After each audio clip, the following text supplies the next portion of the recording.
The morning hums with life as footsteps echo through the narrow corridors.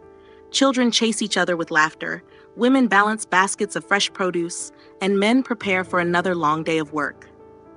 The aroma of frying mandazi drifts from a nearby stall, mixing with the distant honks of motorcycles weaving through the streets. A sharp creak cuts through the morning buzz as a sleek car pulls up. Eyes turn, whispers rise. A woman steps out, her heels clicking against the pavement.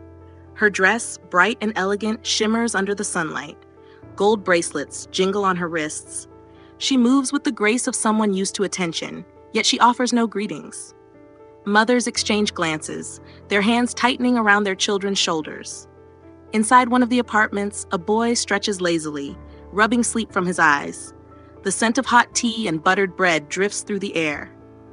His parents rush about, gathering their belongings. "Stay inside. Don't go wandering," they remind him. The boy nods, barely listening. He watches them leave, their voices fading down the hall. The door clicks shut. Silence settles in. Outside, laughter erupts. The boy peeks through the window. The woman, the one from the sleek car, leans against a doorway, watching the street with a knowing smile. She lifts a hand and beckons. Later that day, the boy returns home with a bounce in his step. His feet, once dragging in dusty sandals, now slip into shiny new shoes. His wrist glints with a watch that does not belong to him. His pockets bulge with treats wrapped in bright, expensive packaging. When his mother asks, he shrugs. "A friend gave them to me." Days pass. The boy lingers by the doorway more often, eyes flicking toward the woman's apartment. The whispers grow louder among the neighbors. Some shake their heads. Others chuckle, admiring the woman's generosity. One evening, as the sun dips below the rooftops, the boy glances around before slipping through a door that is not his own. A shadow moves behind a curtain. A mother watches from a window, her heart pounding. Something is wrong. The boy watches the world from his small corner of the neighborhood, eyes full of dreams bigger than his surroundings. He's smart, quick with numbers, and curious about the world beyond the dusty streets. But excitement rarely comes. Each day looks the same. Chores, school, and waiting for parents who return home too tired to talk for long. He longs for something more, something exciting, something different. Across the hallway, the woman with golden bracelets lives a life unlike anyone else. She never rushes, never carries heavy baskets, never worries about money. Her clothes shine, her perfumes linger in the air, and her phone is always in her hand. Nobody really knows what she does, but she never seems to struggle like the others. Women whisper about her in low voices. Men glance her way, but quickly look elsewhere. The boy's parents leave early and return late, their hands full of grocery bags and exhaustion. They love him, but their time is short. "Be good," they say. "We're working hard for your future." He nods, but they don't see the boredom in his eyes, the hunger for something more. One afternoon, as he kicks stones in the courtyard, a voice calls out. A hand, manicured and glittering, holds out a chocolate bar wrapped in shiny foil. "Try it," she says. He hesitates. She smiles. "Why do you let them treat you like a little boy?" The words settle in his chest, a strange feeling growing inside. Days pass. She doesn't just offer treats. She listens. She leans in, eyes locked onto his, nodding at his words like they hold weight. "You're different," she tells him. "Smarter. You shouldn't waste your time playing silly games." Her laughter is rich, her words smooth, and when she speaks of the world beyond, it feels like she's offering him a glimpse of something greater. A pair of sneakers appear, bright and new. "Just a gift," she says with a wink. Next comes a stylish cap, a watch that gleams in the sun, snacks his parents never buy. Each time he takes them, he feels special, chosen. The games in the dusty fields start to feel childish. His friends call, but he waves them off. He has better things to do. "They act like little kids," he mutters, shaking his head. He prefers the conversations by the doorway, the laughter that makes him feel older. New words slip into his speech. His tone shifts, carrying a confidence he never had before. His parents notice. "Where did you get those things?" His mother's voice is sharp, but his answer is quick. "A friend from school." He doesn't blink. He doesn't stutter. He starts spending more time across the hall, drawn to the easy luxury, the way she makes him feel important. He doesn't ask questions. He doesn't think about the price. He only knows one thing. He likes this new life, and he doesn't want to let it go. The mother watches. Her son, once playful and open, now moves like a shadow, always slipping away, always busy with something he won't explain. The mornings are quiet, the afternoons even quieter. He leaves without saying where he's going, returns without a word. She calls his name, but he's already gone. When she does catch him, his answers come too quickly. She just helps me with my homework. The woman next door, a tutor, the idea makes no sense. What would a woman like that, draped in expensive clothes and drowning in perfume, want with a schoolboy's homework? A phone appears. Sleek, new, the kind even grown men save for. The parents exchange glances, their voices sharp. "Where did you get that?" The boy barely looks up. "A friend gave it to me." His fingers tighten around the device. The conversation is over before it even begins. The nights grow restless. Behind a closed door, murmured conversations float through the silence.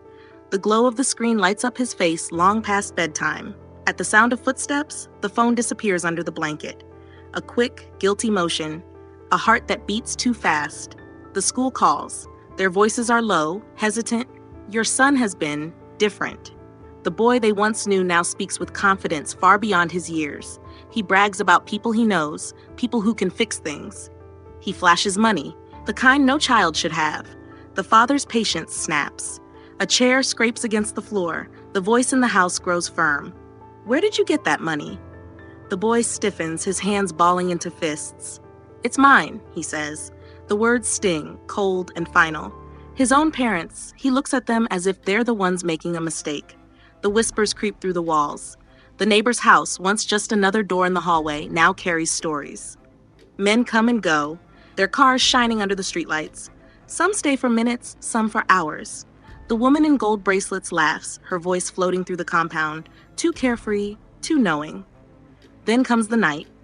The mother, unable to sleep, stands by the window. She watches. A car waits, the kind with windows too dark to see through. The woman steps out, glancing over her shoulder before slipping inside. The door shuts, the engine hums, and just like that, she is gone. The mother's hands tremble. The picture is too clear now, too sharp. The woman's wealth, her son's secrets, the money, the phone, the whispers. Something is terribly, terribly wrong. The morning is quiet, too quiet. Mr. Okello watches from the window, his breath slow, controlled. The boy moves carefully, checking once, twice, before slipping out of the house, straight to the door next to theirs. A soft knock, a pause. The door opens just enough, and then he's gone. The father waits. Count to 10, 20. He steps outside, crosses the short distance, pushes open the door. Inside, laughter. The boy stands before a mirror, his back straight, his chin lifted. The shirt, too crisp, the watch, too bright.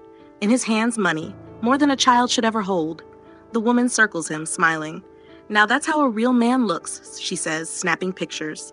A sharp breath, a step forward. The door swings open, hitting the wall. The laughter dies. The boy spins around, the smile vanishing from his face. The man's voice cuts through the air. "What is this?" The woman leans back, unfazed, crossing her arms. "Why so angry? Your son is special." Her voice is smooth, practiced. Smarter than the rest, he deserves more. The father's gaze sweeps the room. The table scattered with cash, jewelry, things stolen or bought with money that smells of dirt and danger. The boy hesitates, looking between them. The woman shrugs. "I was only helping him." The father steps closer. "Helping him?" The words taste bitter. "You were using him." The smile never falters. "Everyone has to start somewhere. Small errands, bigger tasks, and then?" She tilts her head. "He could have had everything." The boy's hands tremble. The stacks of bills feel heavier now. A shift in the air. The woman's stance changes. Too sudden, too sharp. Then she moves, fast, toward the back door. But the man is faster. His hand slams against the doorframe, blocking her path. "You're not going anywhere." Outside, footsteps, voices. The neighbors gather, drawn by the raised voices. The landlord shouts. "What has she done?" Others whisper, murmur, point. Then a car, black, silent. It pulls up, doors clicking open. 3 men step out, slow and deliberate. They scan the crowd, their faces unreadable. "Where is Rena?" The words are not a question. The woman straightens, trying to hide the shift in her eyes. "Just business," she says lightly, as if nothing is wrong. The father's grip tightens on his son's wrist. A neighbor's hand reaches into a pocket, fingers dialing, a message sent in silence. The men step closer. The tension thickens, then sirens, distant, then near. The men exchange looks. They move, but it's too late. Blue lights flash. Officers step out. Commands are given. The woman's face finally changes. The calm shatters. The men turn to run, but hands grip their arms, push them down, pin them to the ground. The boy stares. The woman is no longer grand, no longer untouchable. She is caught, exposed. The illusion breaks. The father exhales, pulls the boy close. A voice, thick with relief. You could have been lost to them forever. The house is silent. Yuma sits on the edge of his bed, staring at his hands. His fingers feel empty without the weight of the sleek phone, the crisp bills, the promises of something bigger. The night plays in his head, the flashing lights, the sharp voices, the look in Rena's eyes when she realized it was over. He had thought he was special, important, but in the end, he was just another fool in her game. Slow steps carry him to the living room. His parents sit, their faces heavy with disappointment. He sinks to his knees, his voice barely rises above a whisper. I'm sorry. I didn't know. A long silence. Then his father speaks, his voice firm. Sorry is not enough, Juma. The words cut deep. His mother wipes her eyes, her shoulders trembling. You could have been taken, Juma. You could have disappeared forever. He lowers his head. He has no excuses. Outside, the neighborhood hums with unease. Parents huddle in small groups, voices hushed, eyes darting toward their children. The whispers spread, how easily it happened, how close they all came to losing one of their own. By morning, things begin to change. The days of carefree freedom vanish. Children are no longer left to roam without supervision. Parents peek out from windows, check in more often. The streets feel different, less open, more watchful. The landlord, a man of few words but swift action, moves quickly. The notices go out, doors close. Those who made their wealth in shadows find themselves without a place to hide. At home, Yuma's life shifts. No more lazy afternoons, no more slipping away unnoticed. His days fill with activity, school, football, extra lessons. His parents make sure he has no time to wander. A knock at the door. His uncle steps in, a tall, no-nonsense man with a firm handshake. He sets down his bag and meets Juma's eyes. You need guidance, he says, and I'll make sure you get it. Juma swallows hard. There will be no shortcuts anymore. Days later, he walks past the empty apartment. The curtains are drawn. The air feels colder. He lingers for a moment, then clutches his old, worn-out soccer ball. With a deep breath, he turns away and runs toward the field. No more easy money. No more empty promises. Some lessons are learned the hard way. The world is full of people who say the right things, who make promises that seem too good to be true. Juma knows that now. He kicks a small stone down the road, his mind replaying the moments that led him here. She made me feel special, but it was all a trick. The words leave his lips in a whisper. Flattery had blinded him. Rena had known exactly what to say, how to make him feel important. But behind the smiles, there had been a plan. A trap. He remembers the thrill of slipping on new sneakers, the weight of crisp money in his pocket. For a moment, he had felt untouchable, but nothing comes for free. Every gift had strings, every promise a price. The excitement had turned into fear. The easy life had nearly cost him everything. His parents watch him more closely now.